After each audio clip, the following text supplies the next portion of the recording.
What if I told you that in the quiet hills of Kentucky, where mist still clings to forgotten valleys, two 9-year-old girls once revealed secrets so dark, so buried, that not even the dead could keep them silent? This is not a ghost story to make you shiver in the night. This is a historical record written by the hands of those who lived it, witnessed it, and tried for nearly 2 centuries to forget it. But some truths refuse to die. In 1834, in a place so isolated it barely made the maps, a traveling preacher and his twin daughters arrived at Pine Hollow, a Baptist settlement carved into the Cumberland foothills. What followed over the next 3 days would rip apart the very soul of that community. These children didn't claim to be prophets. They didn't beg for attention. They simply spoke in clear voices of things no child could possibly know: the sins of the living, the cries of the dead, and the lies that held a town together. Every word they spoke, every accusation they uttered proved horrifyingly true. And as we uncover their story, ask yourself, what if your own community, your own family, your own past held secrets waiting to be exposed? Stay with me, because this is the kind of story that changes the way you look at history, at faith, and at the hidden corners of your own life. In the autumn of 1834, deep in the wild and untamed heart of eastern Kentucky, where the Appalachian foothills roll like sleeping giants and the morning mist refuses to lift, a stranger arrived. Or rather, 3 strangers. A tall, weary preacher named Ezekiel Morrison and his twin daughters Rebecca and Rachel, 2 9-year-old girls whose arrival would forever scar the soul of Pine Hollow, a town barely known to the outside world. They came not with riches, but with dust-covered boots, threadbare clothes, and a Bible worn thin from countless restless nights. But what they carried inside them was far more unsettling than anything money could buy the truth. Pine Hollow in 1834 wasn't the kind of place you stumbled across. It wasn't on the main trade routes, and the only roads in were treacherous mountain trails barely wide enough for a wagon. This was a place built by isolationist settlers who carved their lives out of the wilderness, not just to escape the harshness of the frontier, but to escape other people. Founded in 1818 by 3 families seeking religious purity and freedom from denominational conflict, Pine Hollow was more of a fortress of faith than a town. By the time Ezekiel Morrison arrived, the population was less than 200 souls, nearly all related by blood or marriage, bound together by strict Baptist doctrine and generations of whispered secrets.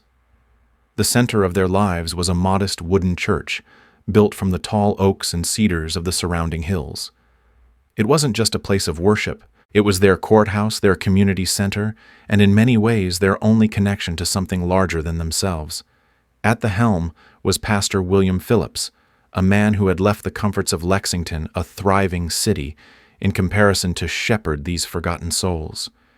He was a man of learning, disciplined, and orderly, who kept detailed journals of every birth, death, marriage, and significant event in Pine Hollow. What he witnessed in the coming days, he would document not just as a man of faith, but as a man deeply shaken by what he could not explain. The first impression of the Morrison family, as Phillips would later write, was one of exhaustion. Ezekiel, only 34, looked much older. His face was weathered, his hair prematurely gray, his body worn from years of traveling on foot across unforgiving mountains. And yet, for all his fatigue, it was his daughters who unsettled Pastor Phillips the most. Rebecca and Rachel were identical in face, but entirely different in spirit. Rebecca smiled warmly, spoke clearly, and drew others in with a kind of magnetic charm unusual for a child. Rachel, on the other hand, spoke little, her wide blue eyes seeming to watch and measure everything around her.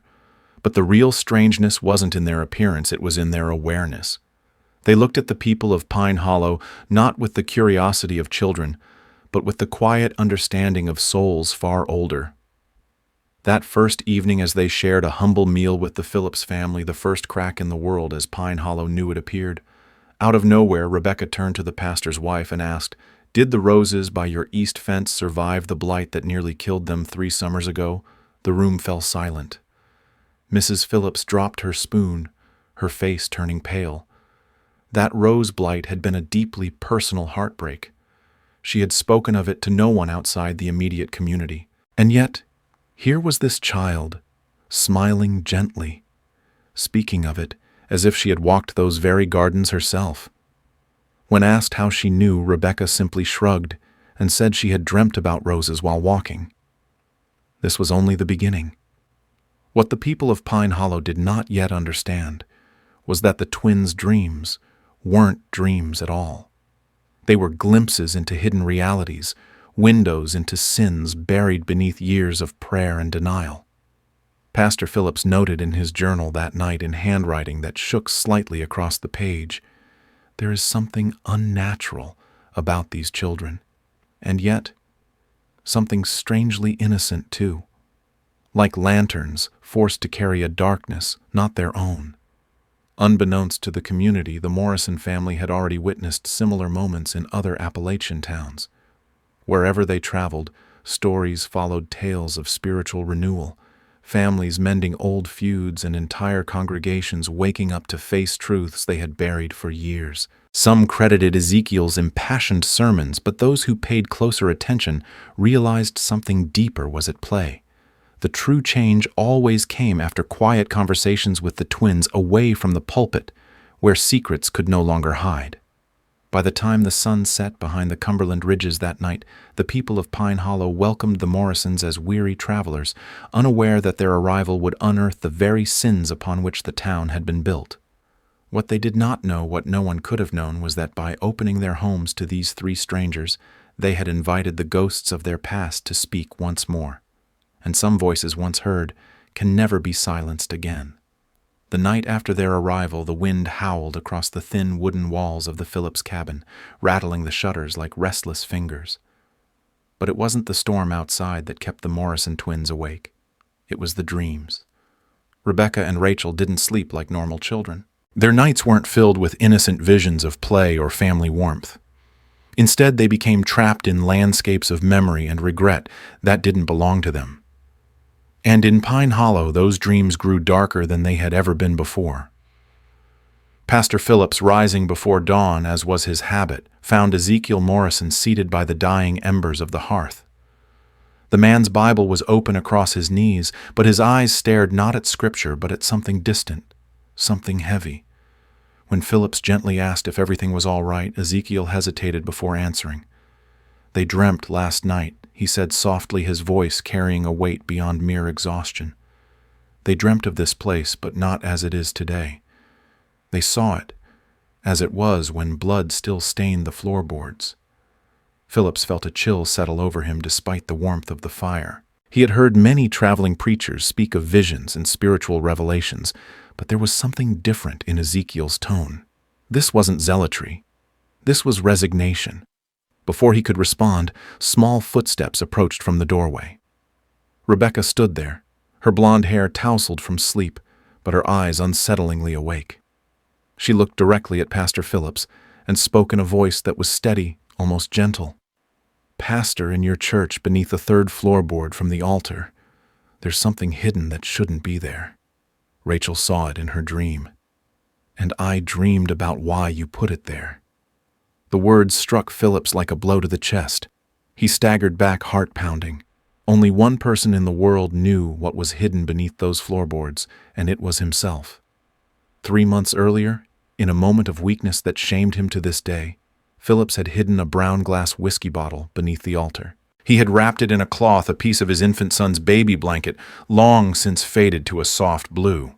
That child had died 5 years before, and in his grief and weakness, Phillips had clung to the bottle as both temptation and reminder of his failings. No one in Pine Hollow, not even his wife, knew of his secret struggle. He forced his voice to steady. "What exactly did you see, child?" Without a word, Rachel emerged silently from behind her sister, as though summoned by the gravity of the moment. Her voice was softer, but every word was clear. "It's wrapped in blue cloth, the kind you keep hidden because it hurts too much to look at. You told yourself keeping it close would help you resist, but it hasn't helped, has it?" Phillips sank heavily into his chair, feeling the full weight of his guilt press against his soul. These girls, these children had peeled back the most private layers of his heart without judgment, without cruelty. Only truth. Ezekiel spoke softly, watching the scene with a mix of sorrow and familiarity. "It began when they were very small.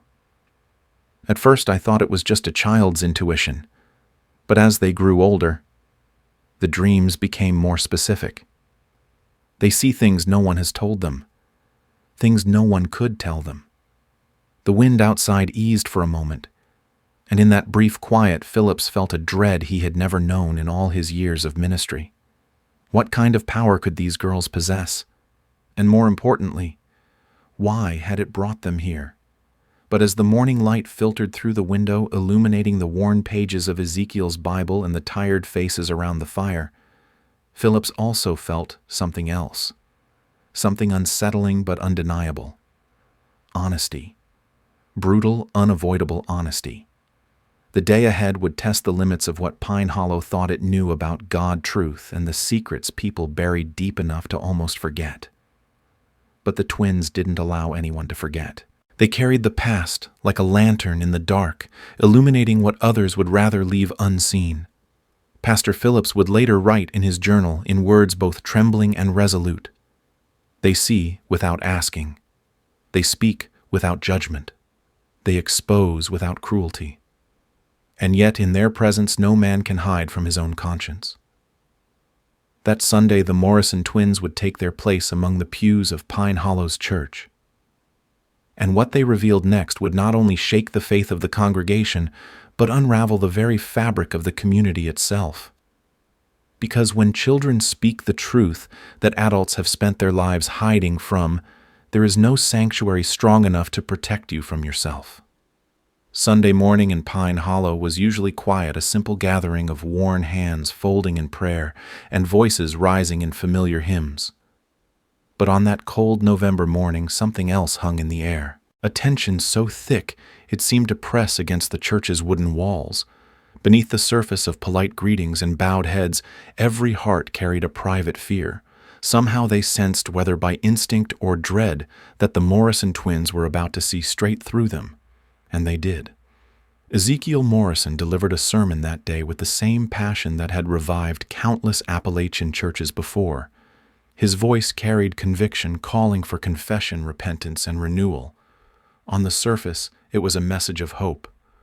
But when the final amen faded into the cold morning air, and the congregation began to gather their coats and children, that's when the real service began. Rebecca stepped forward, first her small frame barely reaching the chest of the men she approached. Yet her words carried a weight that froze the room. She walked up to Samuel Turner, a prosperous farmer whose generosity had long earned him a respected seat in the front pews. With innocent blue eyes, she said, "Mr. Turner, the money you've been taking from the church collection, it isn't really stealing if you put it back. Is it Papa says, God forgives those who repent?" The blood drained from Turner's face. For 6 months he had been quietly skimming coins from the offering plate to pay off debts from a failed business venture in Louisville. He had told himself it was temporary, that he'd replace it all when things improved. But now his darkest secret stood exposed by a child who should have known nothing about it. Before the whispers could spread, Rachel moved beside her sister. Together they turned to Martha Whitfield, the elderly widow who prided herself as Pine Hollow's moral compass. Rachel spoke softly, almost kindly. "Mrs. Whitfield, your husband didn't die in a farming accident, did he? He's still alive somewhere, and that's why you keep hiding his letters." Gasps rippled through the congregation. For 15 years, Martha Whitfield had told the town that her husband died in an accident to protect her dignity and her children's future. The truth was far more painful. He had abandoned them, fled west with their savings, and occasionally wrote letters begging for forgiveness. No one but Martha had ever known. And it didn't stop there. To Dr. Hayes, the only physician in Pine Hollow, Rebecca and Rachel spoke of patients who had died under his care not from illness but from his lack of proper medical training, which he had lied about to secure his position. They turned to the Miller family, who lived in the large house by the creek, and spoke of the son they kept hidden in their attic. A young man mentally impaired whom they concealed out of shame and fear of community judgment. Then they approached young Thomas Brett, barely older than the twins themselves, and without malice described in startling detail his secret meetings with Elizabeth Carter, a married woman whose husband often traveled for business.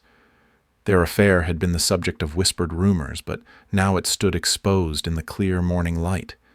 Each revelation was delivered not with cruelty or vengeance, but with the disarming honesty of a child describing the weather.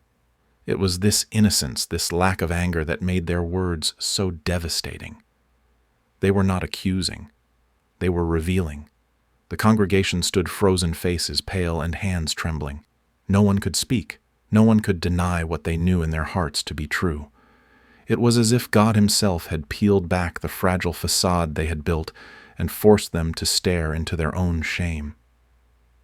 Pastor Philip, standing by the pulpit, watched as his orderly, God-fearing community unraveled before his eyes. He had spent years guiding these people, believing them to be righteous, faithful, and yet 2 children had accomplished in moments what decades of sermons could not. They had forced confession without speaking of punishment. But it was Rebecca's final words that morning which struck the deepest wound. She walked to the altar, placed her small hand upon the wooden cross carved by Pine Hollow's founding members, and spoke with a clarity that silenced the entire room. "This is sacred ground," she said, "but it's been stained by what happened here before. The Whitman family didn't die in a house fire, did they? Pastor Phillips, they died right here, in this very room, and some of you know exactly why." Silence fell over the church like a burial shroud. Even the wind outside seemed to still, as if waiting for anyone to deny it. But no one did. The weight of the past pressed down on Pine Hollow that morning, heavy as the stones of its own foundation. And for the first time in years, the truth, ugly, raw, and undeniable, began to claw its way to the surface, because some secrets, no matter how deeply buried, refuse to stay hidden when the innocent begin to speak. The air inside Pine Hollow's church grew colder, as if the walls themselves recoiled from the truth that had finally been spoken. For 16 years, the Whitman family's story had been a tragic but accepted part of the town's history, a simple house fire, a cruel twist of fate.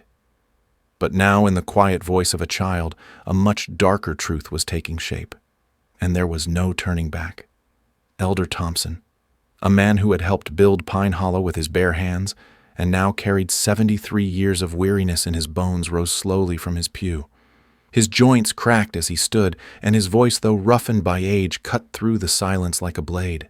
"Child," he said, choosing his words carefully, "you speak of things that happened before you were born in places you've never been.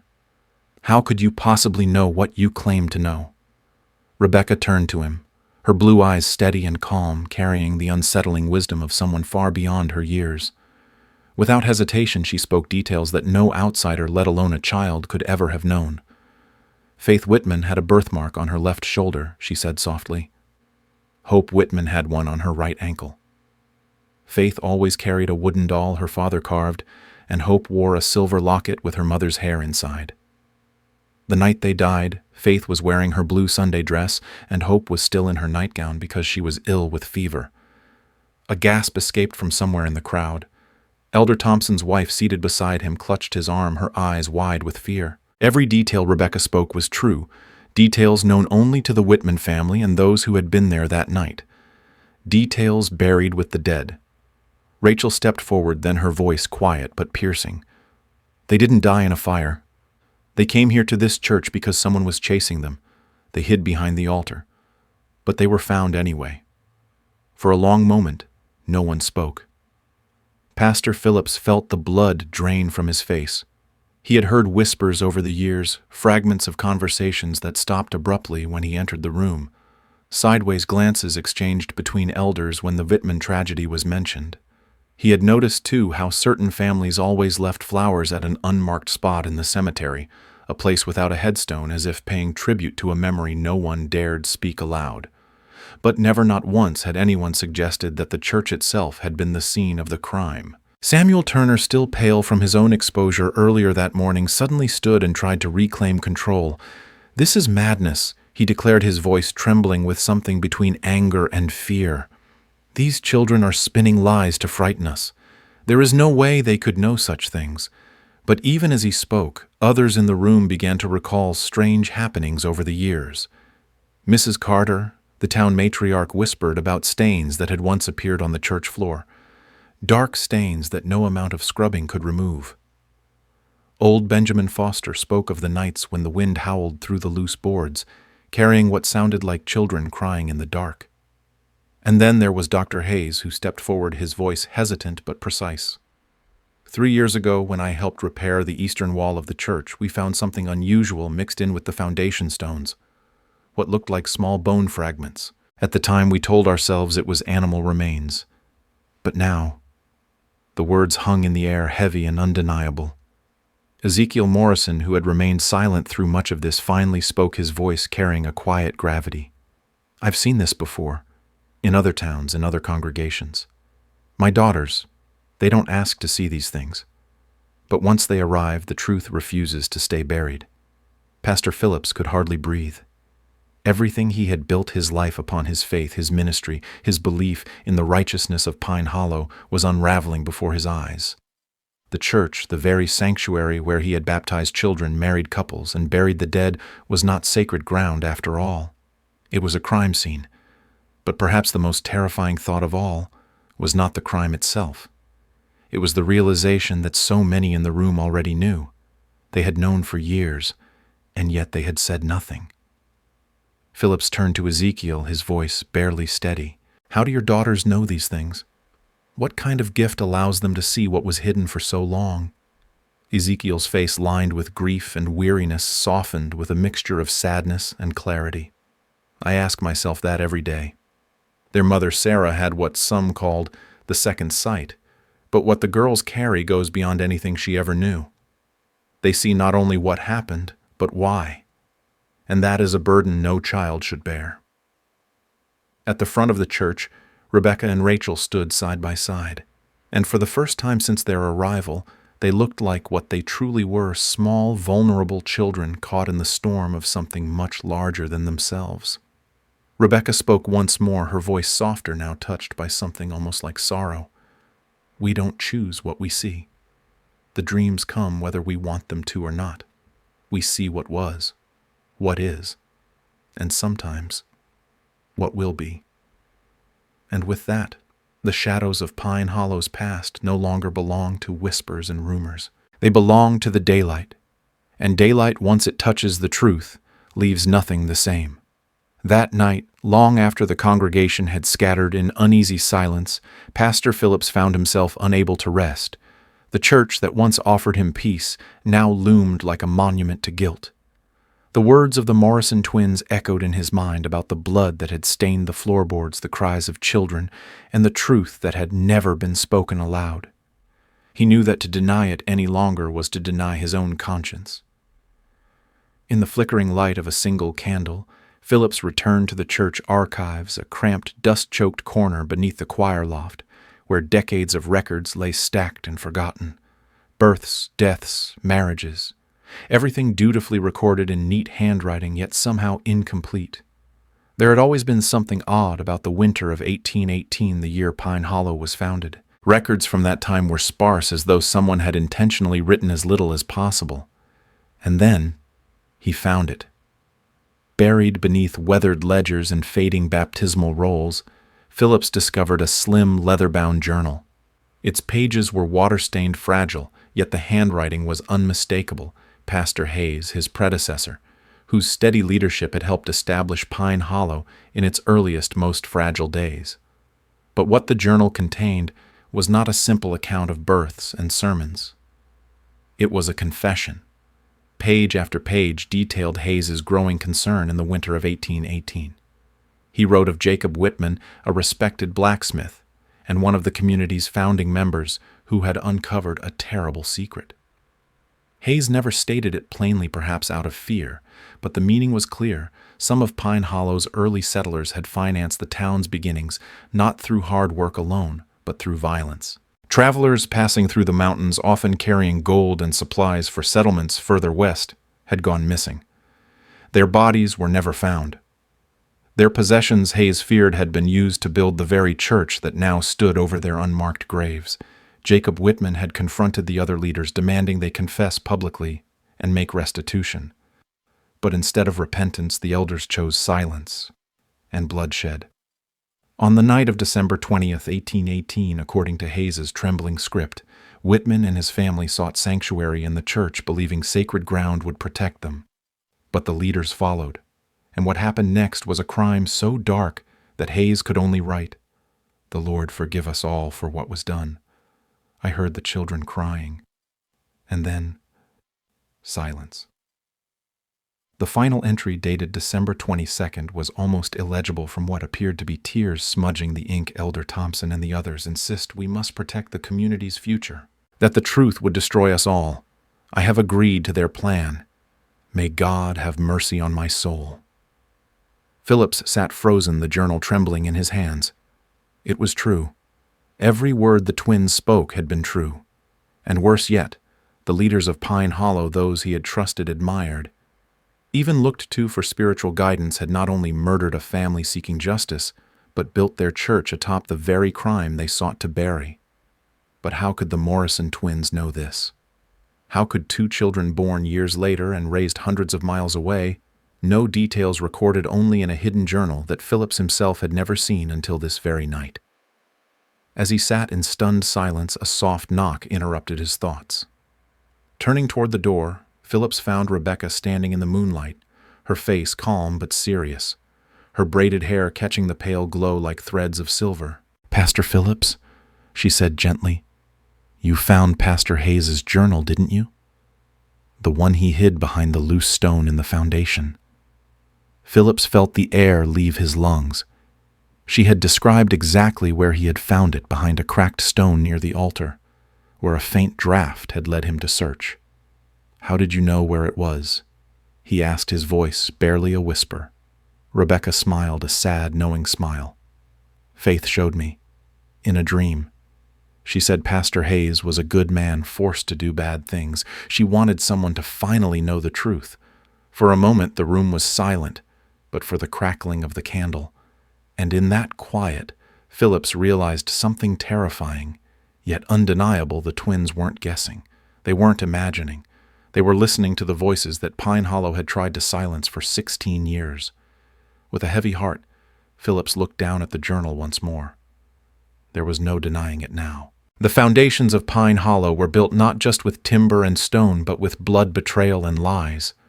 What began as a settlement of God-fearing pioneers had been born in murder and sustained by secrecy. But if the dead had found their voices through these children, then the living would soon have no choice but to listen.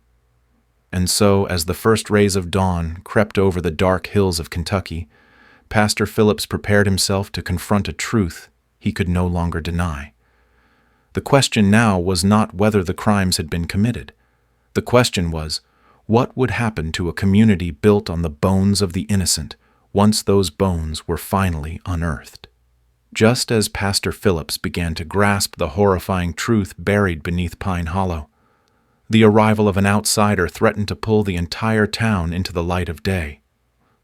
On the morning of the third day, as the Morrison family quietly prepared to leave, a lone rider appeared on the horizon. His presence, so sudden and out of place, broke the fragile calm like a hammer through glass.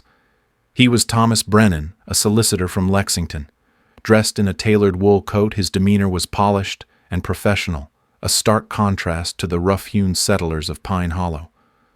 But beneath his composed exterior was the urgency of a man on a mission. Brennan introduced himself with polite formality, but his words carried the sharpness of legal authority.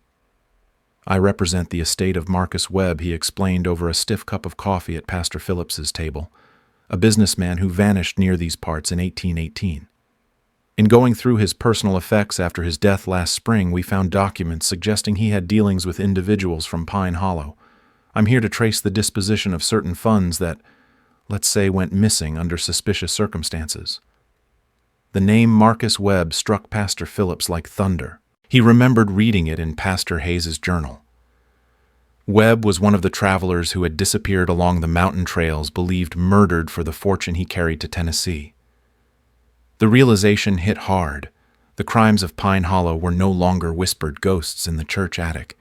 They had just walked through the front door in the form of an educated man with a badge and a notebook. Before Phillips could formulate a careful response, as though on cue, Rebecca appeared at his side. With that unsettling calm that seemed far too old for her years, she looked up at Brennan and said, "Mr. Webb had a gold pocket watch. His initials were engraved inside the cover. The glass was cracked because he dropped it when he fell from his horse. Brennan froze. He stared at the child, blinking as if struggling to comprehend what he had just heard. That detail, he said slowly, was mentioned only in Marcus Webb's private letters to his brother. No one outside our family knows about the watch. Rachel, stepping forward as if summoned, added softly, "It's buried behind the church, along with his money bag and the bridle from his horse. Elder Thompson put them there after." What happened on the trail? The room went deathly still. Brennan's face darkened. His years in courtrooms and law offices had taught him to recognize deception, and this wasn't it. These children spoke not with the hesitations of liars, but with the quiet certainty of witnesses, and the only way to confirm the impossible was to dig. Without waiting for permission, Brennan gathered several of the townsmen and demanded an excavation behind the church. Pastor Philip's heart-pounding led them to the very spot the girls described. Even Elder Thompson, the stoic patriarch of Pine Hollow, followed, his weathered face carved with something between defiance and resignation. The digging didn't take long. Just 3 feet below the surface, their shovels struck something solid. As the dirt fell away, a tarnished gold pocket watch emerged from the earth, its cracked glass glinting in the morning light.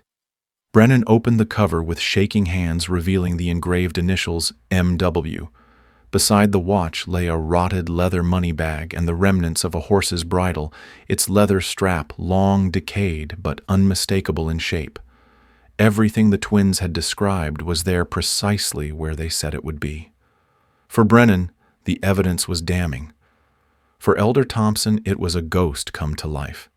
The old man sank onto a nearby tree stump as though the earth itself could no longer hold him upright. His voice, when it finally broke the silence, was barely a whisper. He wasn't the first, and he wasn't the last. That trail, it was our lifeline. Travelers came through alone carrying gold for land purchases, business ventures. They were easy to disappear. Pastor Phillips watched in horror as the truth unraveled like a frayed rope.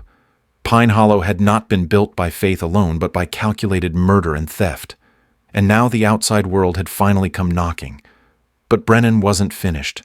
This settlement, he said coldly, has been sitting on a crime scene for 16 years. Every service held in that church, every prayer spoken was spoken over the graves of murdered men. Still, Elder Thompson spoke again, his voice trembling but steady. "You speak as if we took pleasure in it, but we were starving. Our children were sick. Winter was coming. We told ourselves it was survival." Rebecca looked at him then, her blue eyes reflecting both the sorrow of a child and the judgment of history. Survival doesn't explain why you kept doing it, or why you built a church with their blood. No one had an answer for that. Thomas Brennan straightened his coat and addressed the crowd. "There will be an investigation. This is no longer a church matter. This is murder." And as the townsfolk stood silently, the Morrison twins turned toward the cemetery, where the weight of every hidden crime seemed to settle into the earth. The truth was out, but the reckoning had only just begun. By the afternoon, the people of Pine Hollow were no longer whispering. The truth had broken free like a flood from a cracked dam, and no one could contain it. As news of Marcus Webb's watch spread beyond the churchyard, the quiet shame of the town became something far larger, something legal, historical, and eternal. Sheriff Mackenzie arrived by horseback before dusk, bringing with him a weathered badge, a cold stare, and a mind hardened by years of chasing down petty thieves and wilderness criminals. But nothing in his long career had prepared him for a church built over the bones of murdered men. Beside him rode Judge Harrison, a stern man with silver hair and steel-gray eyes, who wasted no time in making his presence known. He was a man who believed in ordered justice and the law of the land, and yet, as he stepped inside Pine Hollow's small wooden church, even he felt something unnatural settle over him. The air felt colder than it should, heavy with years of unspoken sins. The Morrison twins stood quietly near the altar waiting, not demanding attention, not seeking recognition, just waiting for someone to ask the questions they already knew the answers to. And it was the judge who finally broke the silence. "How many victims?" he asked, his voice steady but low.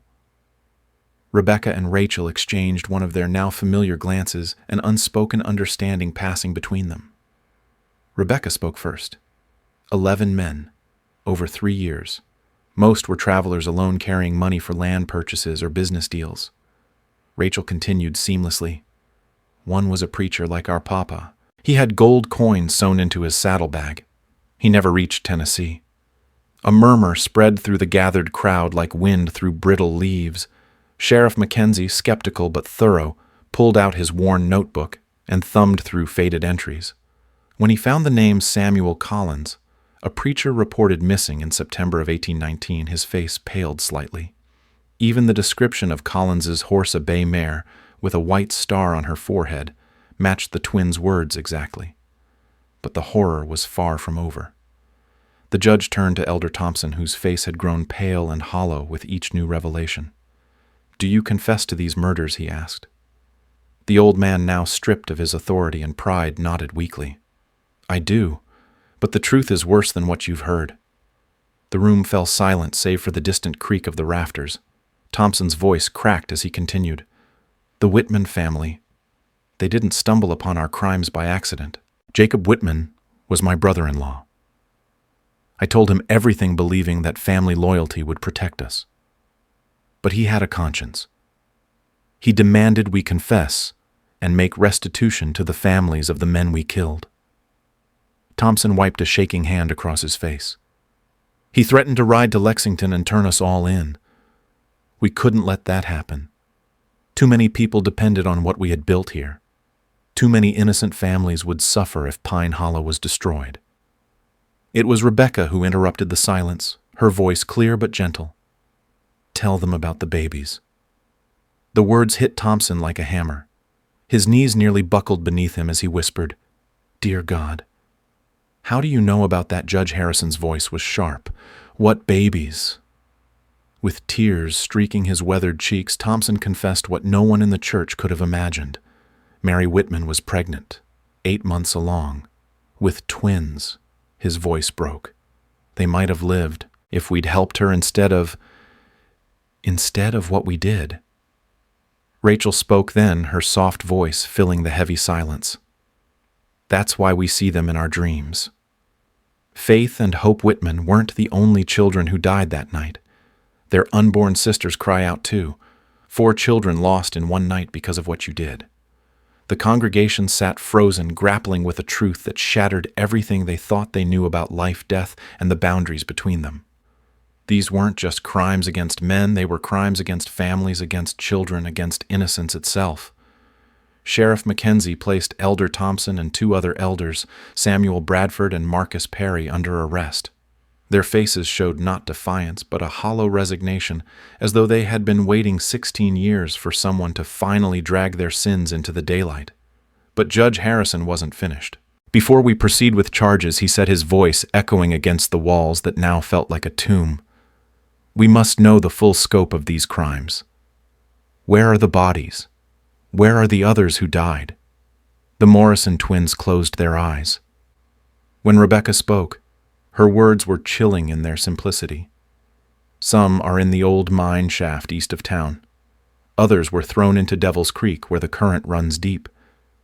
But three are buried beneath this floor, their bones mixed with the foundation stones."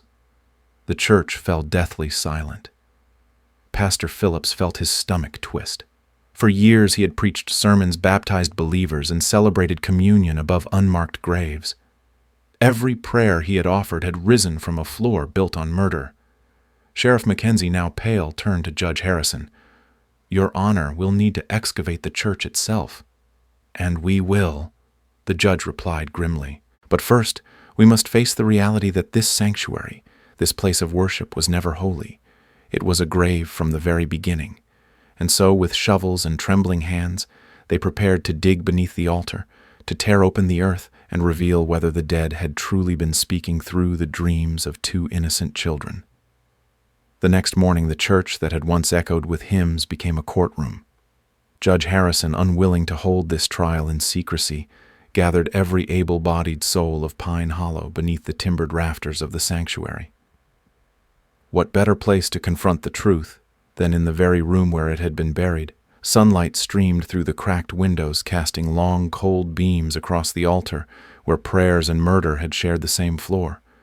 The accused, Elder Thompson, Samuel Bradford, and Marcus Perry, sat in the front pew, their shackled hands resting on knees that had once bent in false prayer. Their faces no longer bore the pride of community leaders, only the exhausted lines of men carrying secrets too heavy for their bones. These were not monsters by appearance, but frail human beings who had convinced themselves that necessity excused evil. Judge Harrison began the proceedings with the steady voice of a man used to dealing in absolutes. The law of God and the law of men both demand justice, he declared. Today we answer for both. He turned first to Rebecca and Rachel, whose small figures seemed almost lost beneath the weight of the adult eyes that bore down upon them.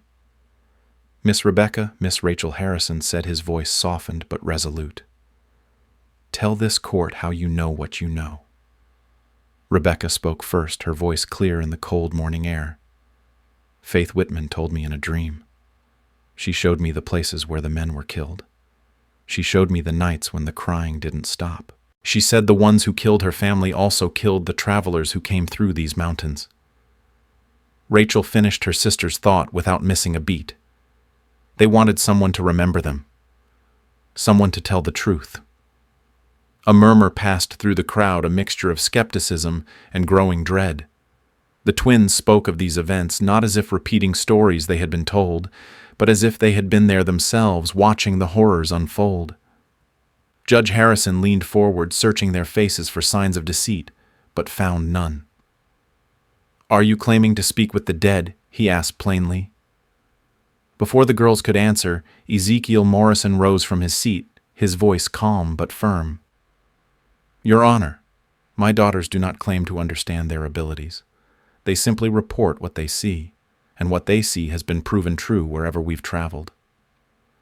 He paused, his weathered face etched with concern. "Whether it's the voice of the dead, or a gift beyond our understanding, I cannot say. But it is real. Sheriff Mackenzie."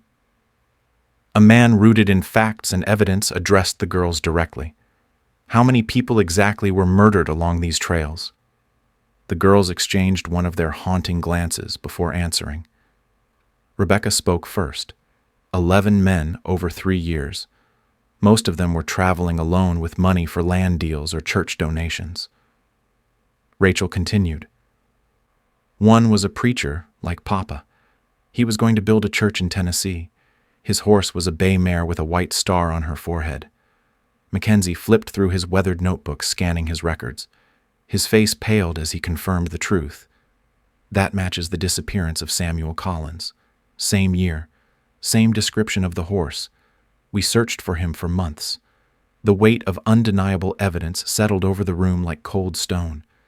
And then Elder Thompson, his voice frail but determined, stood to confess. "It's true, all of it.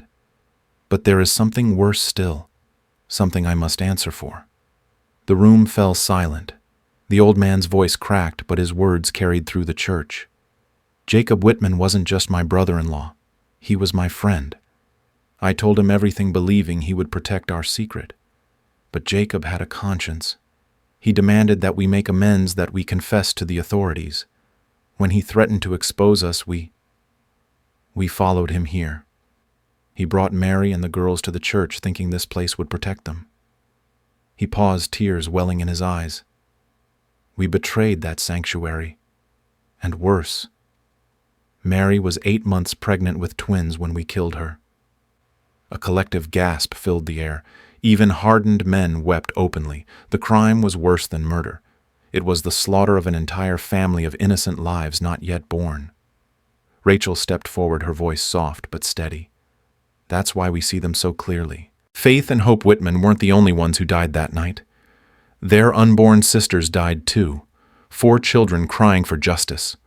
The theological weight of her words stunned the congregation. In their faith, life began before birth. These children had been souls, and those souls had cried out through Rebecca and Rachel. Dr. Hayes, the town physician, wiped his glasses and spoke with quiet shame. "I assisted with the burial.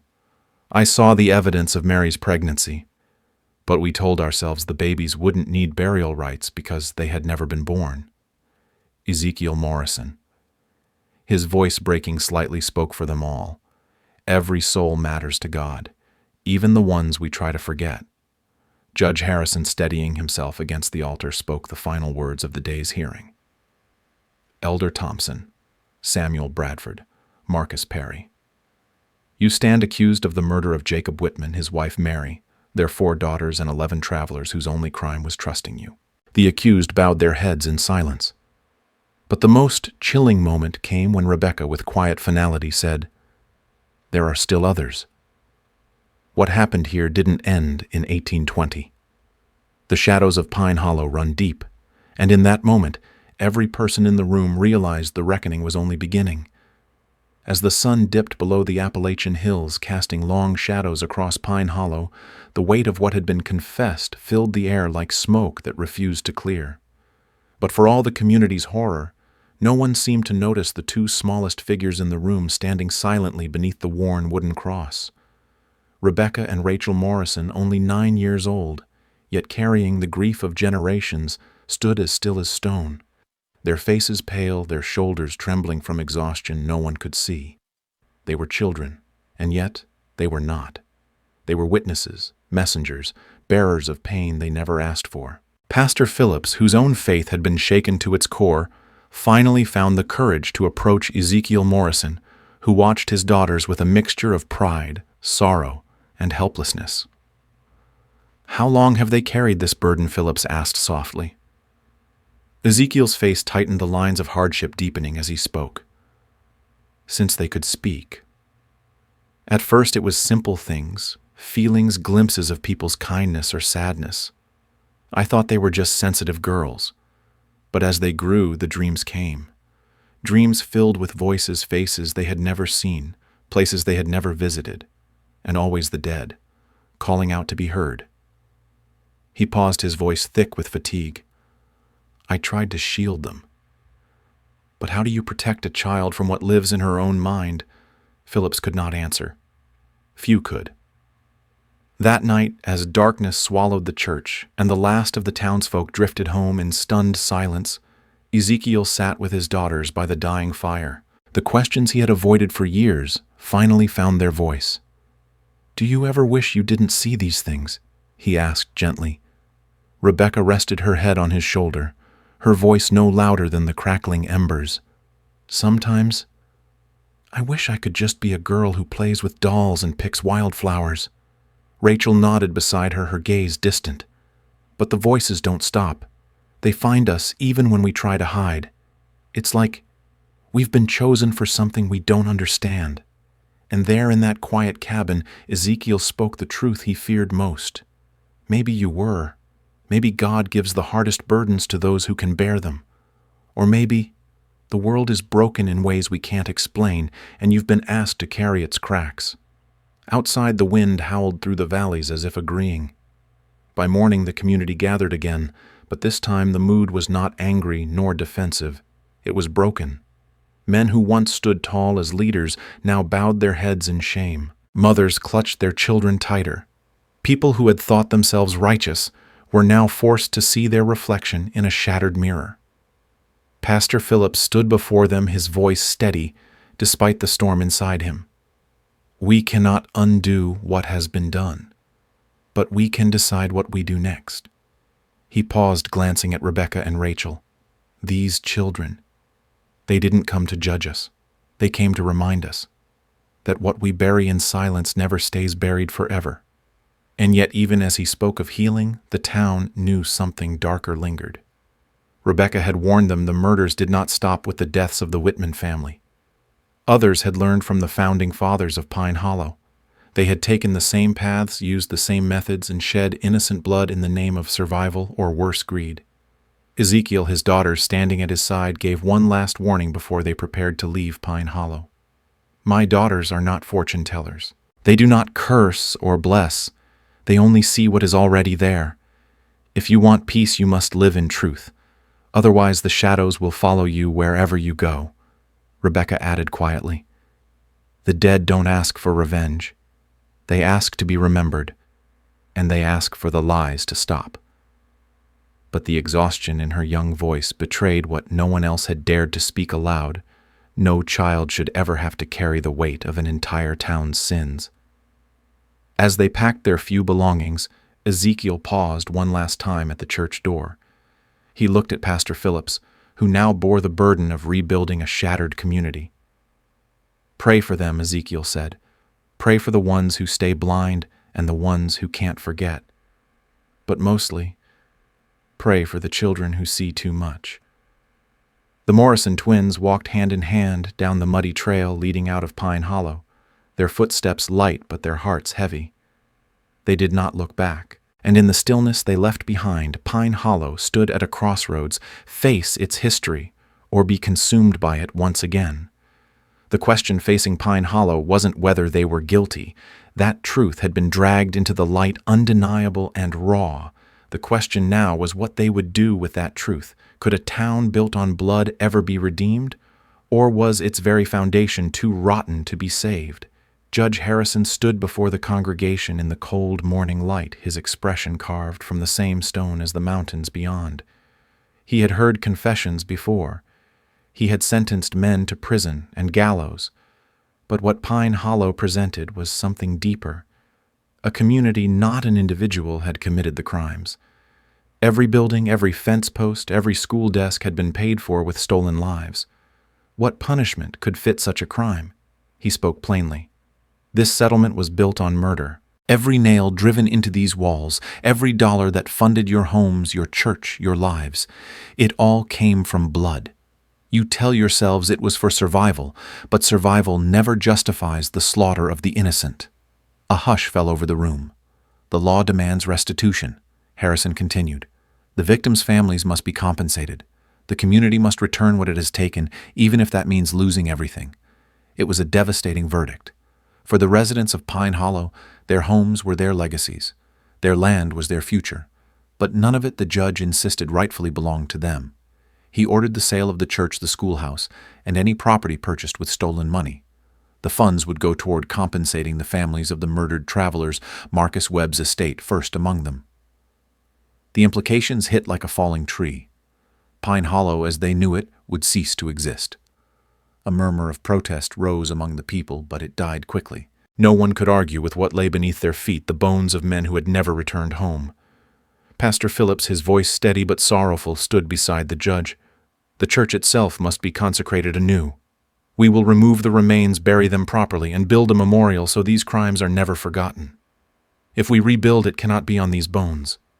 It must be on truth." But it was Ezekiel Morrison who spoke the words no one else could. "Redemption is possible, but only if you stop lying to yourselves. God's forgiveness isn't cheap. It costs confession, sacrifice, and change." Rebecca and Rachel stood by their father's side, quiet and still. They didn't gloat. They didn't smile in victory. Instead, their young faces reflected only exhaustion. The kind of exhaustion that comes from carrying the sorrow of others for far too long. Solicitor Brennan, who had witnessed this entire ordeal, added the final blow. "The Marcus Webb estate alone is entitled to substantial compensation, and his family has authorized me to recover every cent plus damages for 16 years of suffering. The rest of the victims' families will demand the same. You have no choice but to dismantle what you've built." Elder Thompson shackled, and frail, spoke from his seat, his voice almost a whisper. "The money's gone, spent long ago on mills, roads, and schools. We have nothing left to give.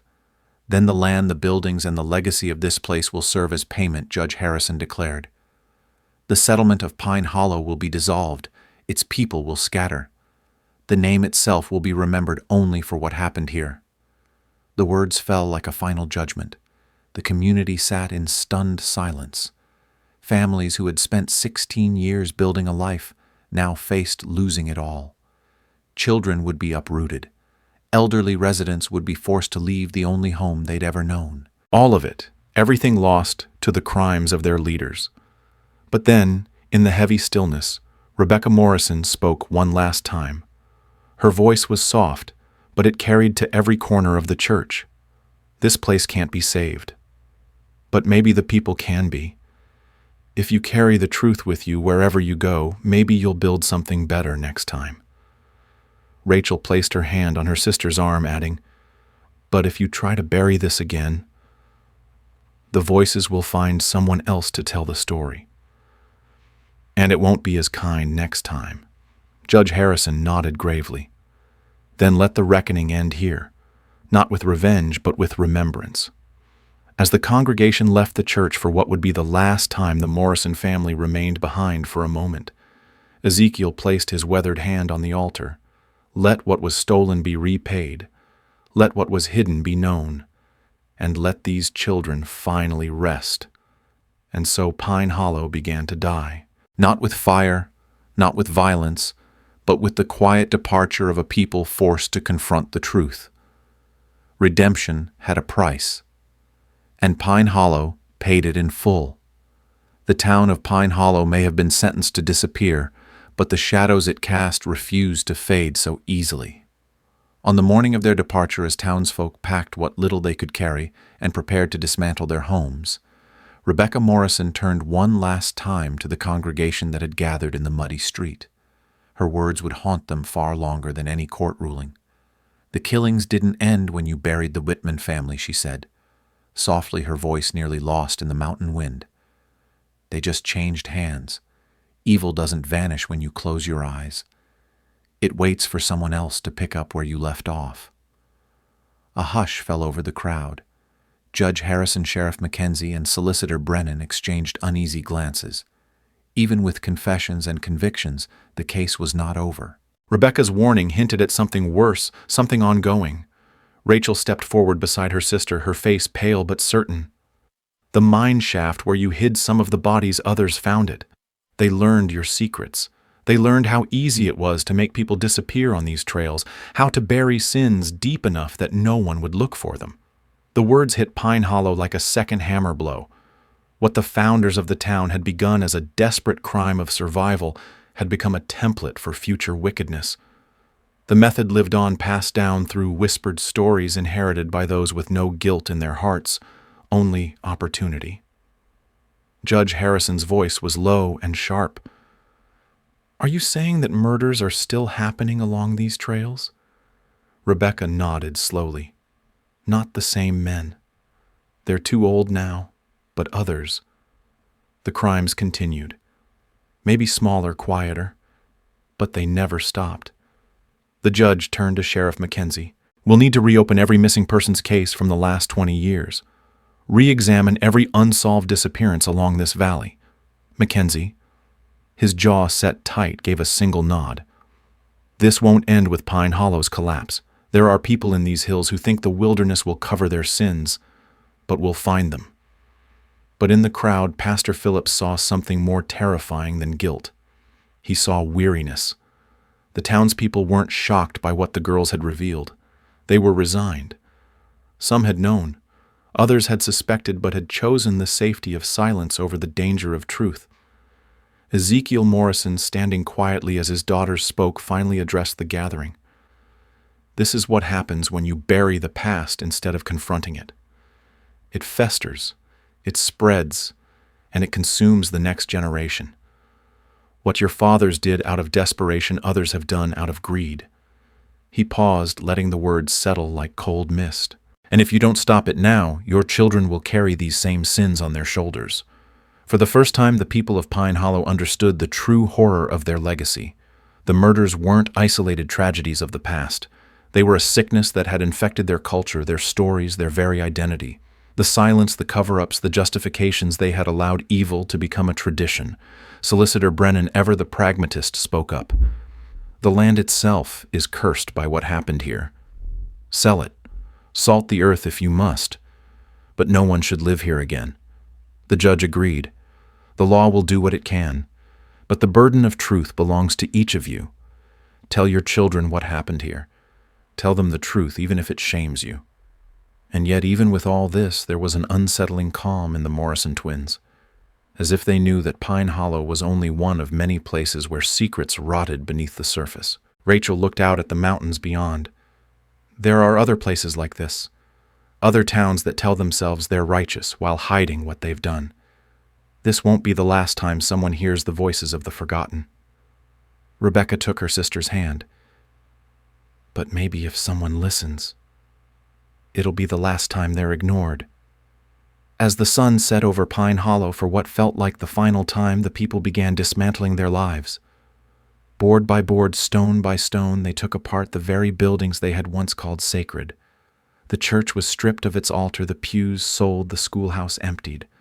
All that remained was the memory of what they had built and what it had cost.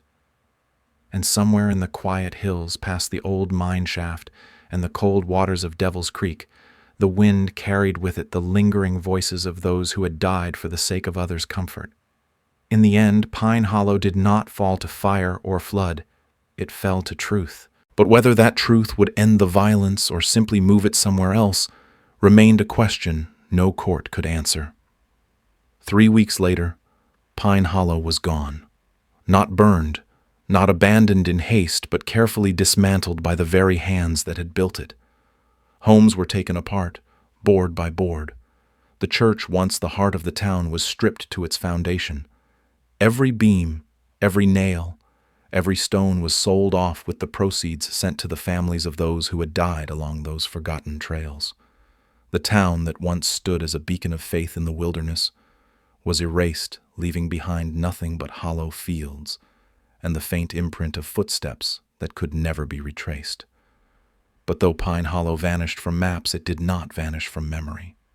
In the months that followed, the story of the Morrison twins spread beyond Kentucky, carried by traveling preachers, merchants, and townsfolk who whispered their tale in lantern-lit cabins and frontier settlements. Some called them prophets, others ghosts. Skeptics dismissed the entire account as superstition, a cautionary tale told by backwoods folk to scare their children straight. But those who had seen the truth with their own eyes knew better. Pastor Phillips, having lost both his congregation and his innocence, relocated to eastern Tennessee. There he quietly rebuilt his ministry, dedicating the rest of his life to helping fractured communities confront their darkest truths.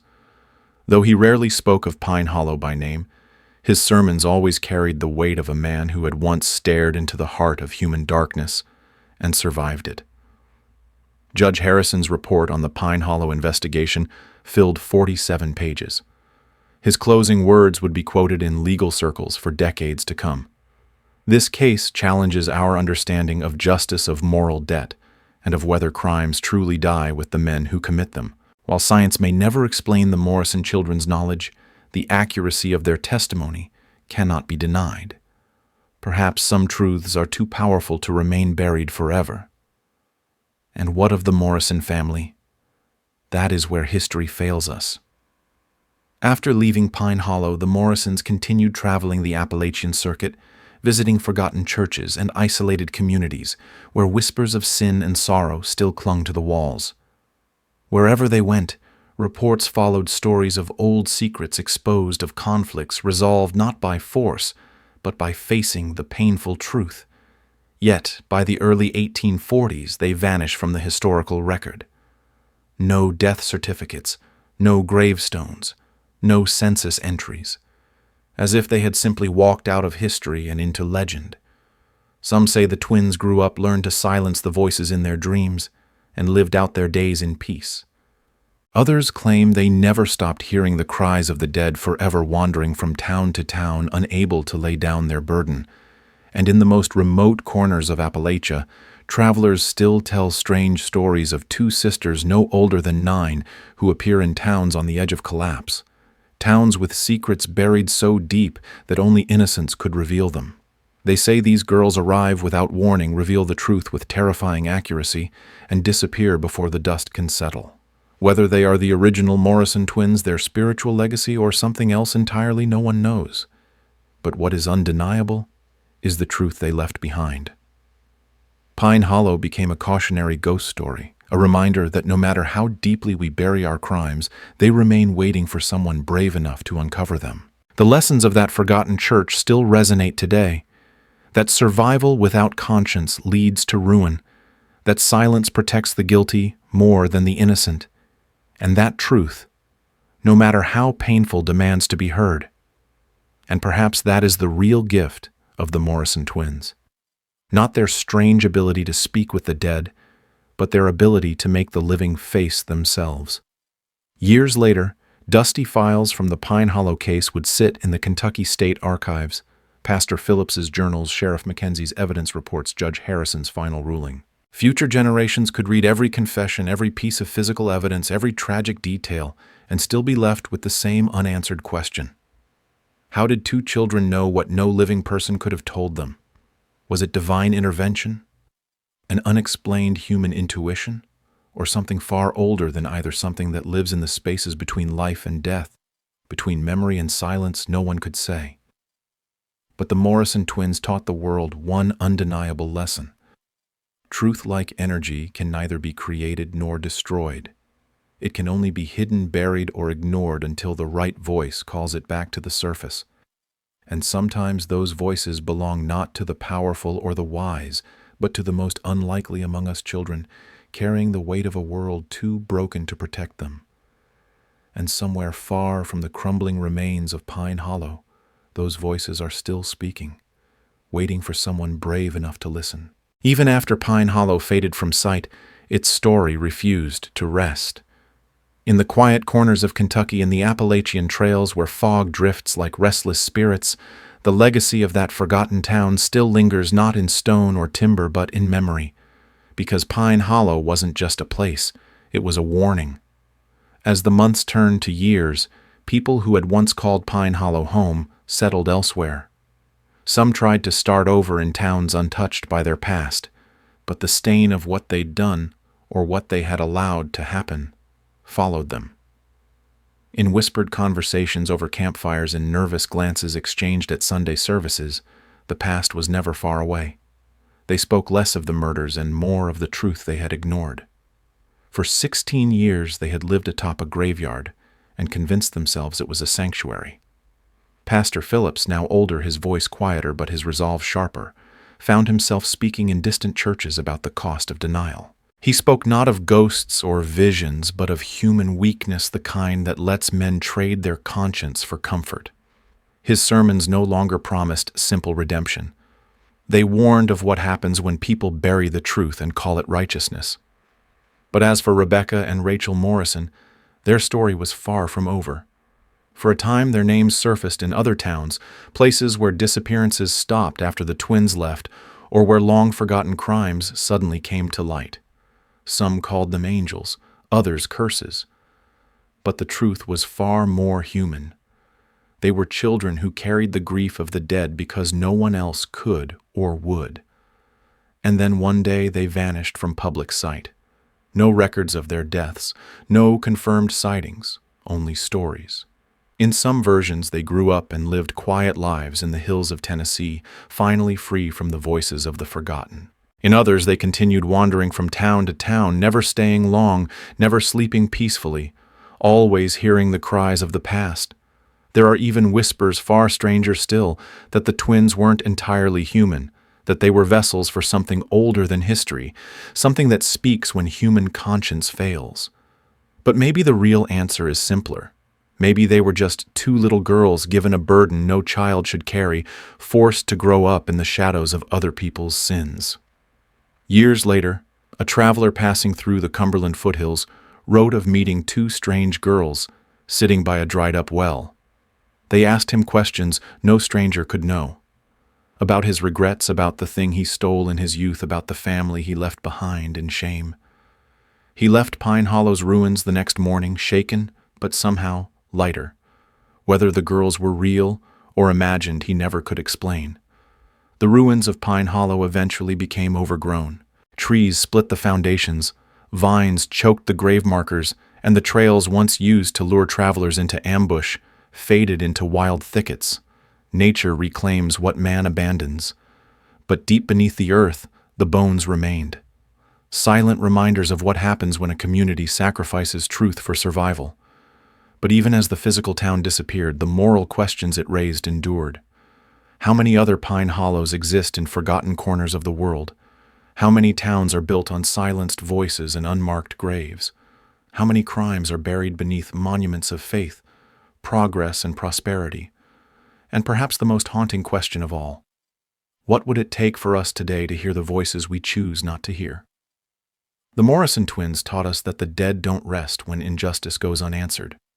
But they also taught us that confronting the truth doesn't have to end in destruction. It can end in redemption if we have the courage to face it. But redemption has a cost. Pine Hollow paid that cost in full. Through dismantled homes, broken reputations, and the scattering of a community that could no longer lie to itself. Still, somewhere out in the dense forests and fog-choked hills, there are places where silence clings too tightly. Places where wrongs remain buried, waiting for voices brave enough or innocent enough to call them back to the surface. Perhaps that's why the story of the Morrison twins still resonates. Not because it's comfortable, but because it reminds us that truth will always find a voice.